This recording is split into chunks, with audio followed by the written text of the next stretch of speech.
या आळंदीमध्ये गेले 18 वर्ष मी राहते। आगाव महाराज इतके कीर्तन केले, इतके कीर्तन केले, आता या प्रसिद्धीची गरज राहिली नाही। माझा परिचय बऱ्याचशा वक्त्यांनी दिला तुम्हाला अगोदर। मग काही लोक कोण आहेत सुनीता ताई, पहिले वारीमध्ये लोक मला कीर्तन घेण्यासाठी घरी भेटायला यायचे, फोन करून यायचे। पण आता आमच्या घरी सगळी ही पाहुणे मंडळी आलेली आहेत, त्यांनी पाहिलं। काही लोक मला बघायला येतात। मी म्हटलं तुम्ही का बघायला आलेत? ते म्हटले आम्ही पाहायला आलो तुम्ही जिवंत आहेत की मेल्यात। कारण आतापर्यंतचा इतिहास असा आहे, संकट माणसाला घेऊन जातात। गुरुवर्य वैकुंठवासी नामदेव महाराज पठाडे, ज्यांचे मी लहानपणापासून चिंतन ऐकले, त्यांच्या जीवनामध्ये एवढं संकट आलं की त्यांना घेऊनच गेलं। असे अनेक संकट आले की ते आपल्याला घेऊन जातात। परंतु मी सांगते तुम्हाला, माझ्या जीवनामध्ये संकट येतात, पण त्या संतांचे उपकारच असे आहेत की मला परत परत आळंदीमध्ये ते ठेवतात। हे माझं परम भाग्य आहे।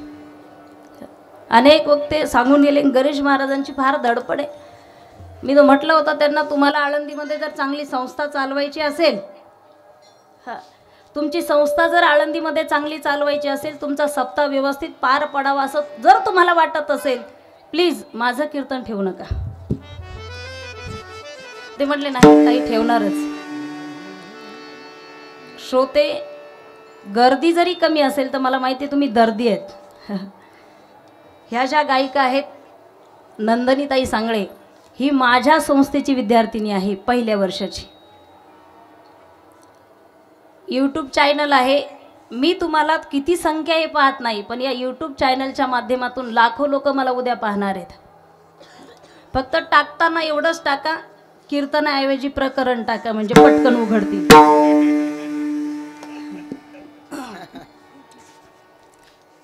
खचल्या का? भरपूर निर्भड आहे, भरपूर आहेत।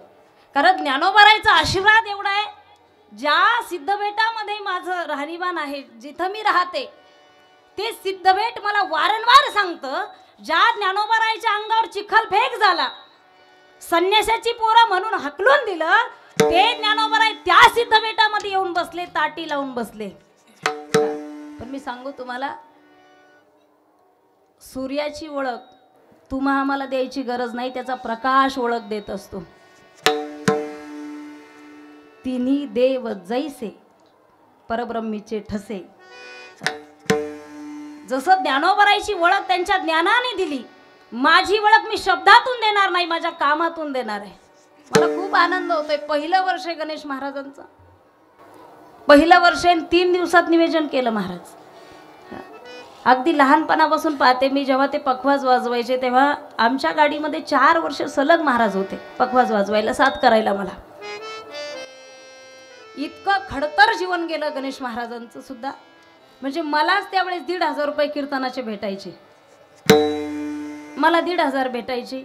लय चांगलं निवेदन असेल तर मग 2-2,500 आणणार, तुम्हाला माहिती। आणि जर एखादा ओळखीचा असेल तर तो 700 रुपये द्यायचा।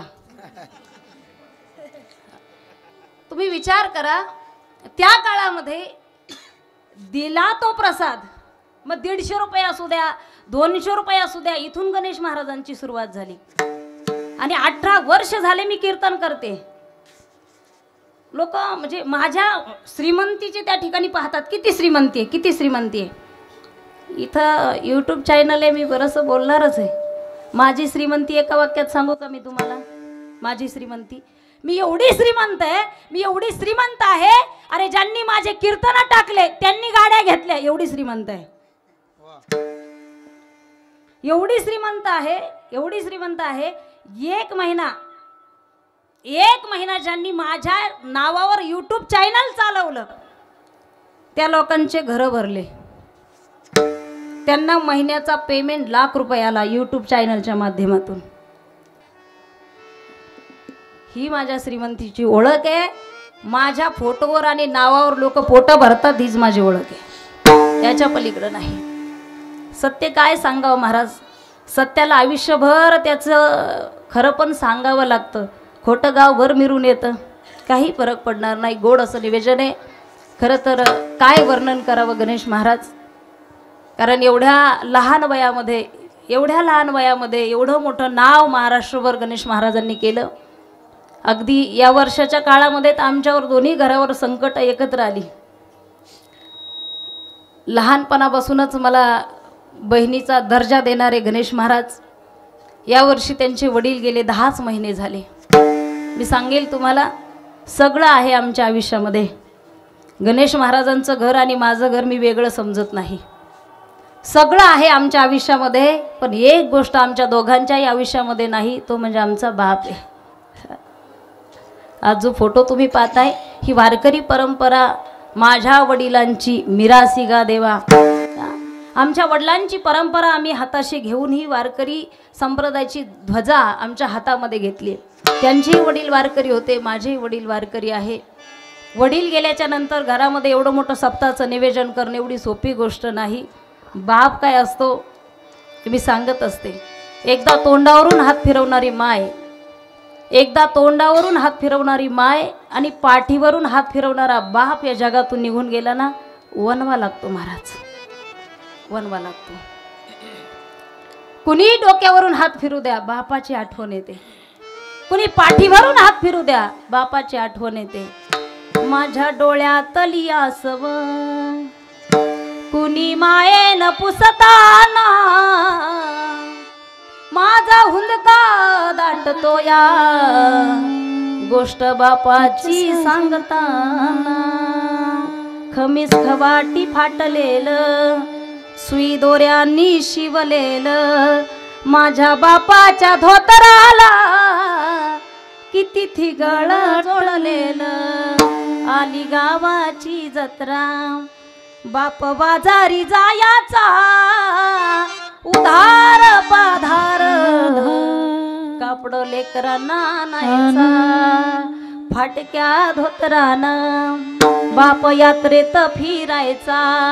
आमच्या सुखाची चिंता बाप मनात धरायचा. सप्ताहामध्ये सगळं कुटुंब आहे. आज आमचं सुद्धा पूर्ण कुटुंब आहे, त्यांचंही पूर्ण कुटुंब आहे, पण एका बापाची उणीव आहे.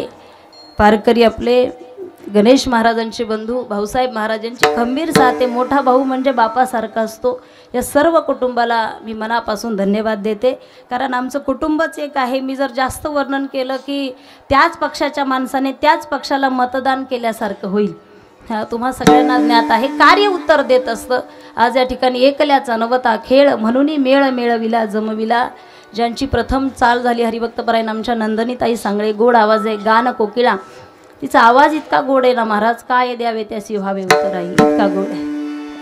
अरे माझी प्रिय सखी हरिभक्तपरायण कीर्तनकार, भागवताचार्य, रामायणाचार्य, शिवकथाकार मुक्ताताई सोनवणे, त्यांनाही मनापासून धन्यवाद देते.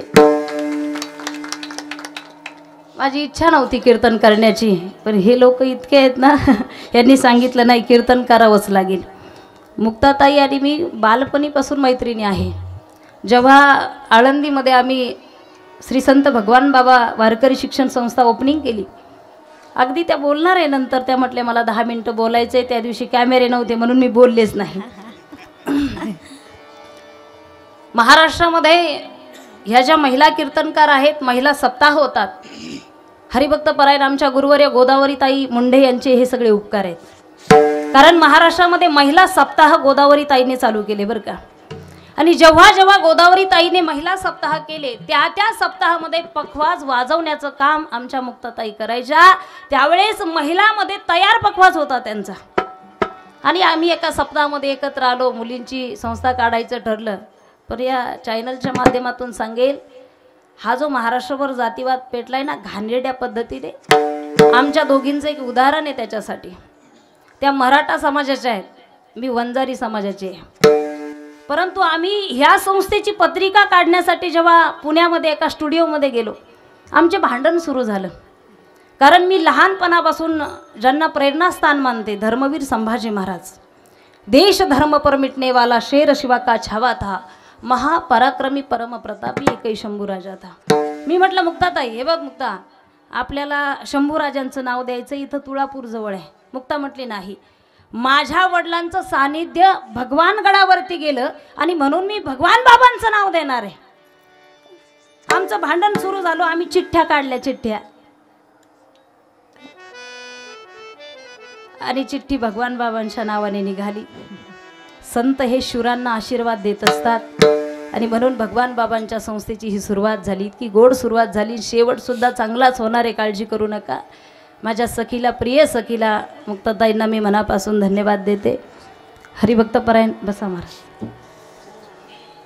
आमचे आघाव महाराज एखाद्याच्या सांगळे महाराज उभा तर नाही, क्लास घेतला काही हरकत नाही, पण कीर्तनात उभे राहा, काही टेन्शन घेऊ नका. एखाद्याला विचारलं, म्हटले माणूस कसा आहे, म्हटले थोडा एक्स्ट्राच आहे. आम्हाला जर कोणी विचारलं, म्हटले महाराजांचा आवाज कसा आहे, मी सांगेल आघाव आवाज आहे. आवाज आघाव आहे आणि खरंच तुमचा आवाज मंत्रमुग्ध करणारा आहे. आघाव महाराजांना सुद्धा मनापासून धन्यवाद देते. हरिभक्तपरायण आमचे बंधू मच्छिंद्र महाराज बुधवंत, त्यांच्या मनाचा मोठेपणा आहे. त्यांनी पहिल्याही दिवशी कीर्तनात गायलं, तुम्हा सगळ्यांना वाटले गायकच आहे की काय, नाही.